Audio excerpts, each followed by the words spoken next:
truth of the matter is, there's not nearly been enough evidence that has been acquired as to whether or not it is a gateway drug. It's a debate, and I want a lot more, before I legalize it nationally, I want to make sure we know a lot more about the science behind it. Joe Biden has proven time and time again to be behind the times, and what he said over the weekend is just no exception.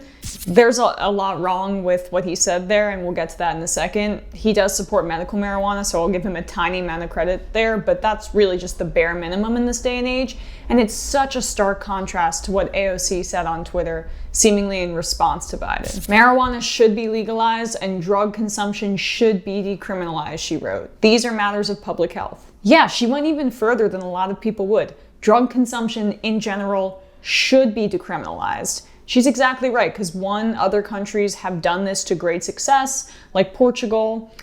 It's drastically reduced their overdose rates, and two, because drug addiction is a health crisis, not a criminal one.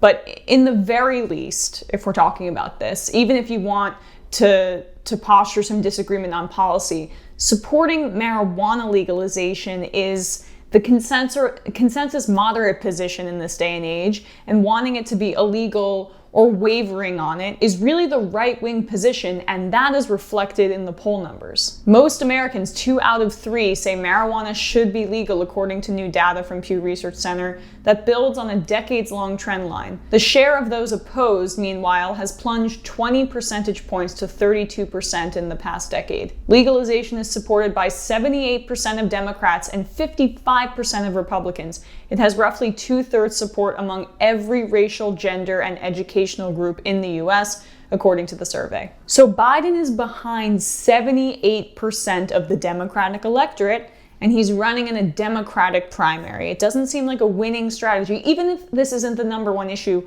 on people's minds. But then he's also to the right of a great majority of the electorate on healthcare. So he's not just where the Democratic, he's not just not where the Democratic electorate is. He's not where the country is. He's to the right of where the country is, and he's running in a Democratic primary, just a reminder. And what's more, a lot of the criminalization of marijuana is a direct result of the policies he championed, which he further glosses over in that answer, at least seemingly. His words were, per usual, kind of fuzzy. Ladies and gentlemen, anybody who's been convicted, it should not be a crime. It should be, to the extent that it exists, and anyone ever been convicted of the use of marijuana and put in jail, they should be immediately released. Their record should immediately be expunged. Immediately. Well, I got what he was saying there. It's a good evolution, but I'd be much more likely to believe that if your record hadn't been as follows. Biden's most recent comments signaled a much softer approach from that during his 40-year career in the Senate, much of which overlapped with the government's war on drugs, specifically in designing strict criminal penalties for non-violent drug users. So that's even softer language than I would use. Biden's career is largely based on a foundation of criminalizing non-violent drug users. Again, he authored the crime bill, which he keeps having to apologize for and maintain that he was really proud of it until like a month ago. So why would he have any credibility on this issue?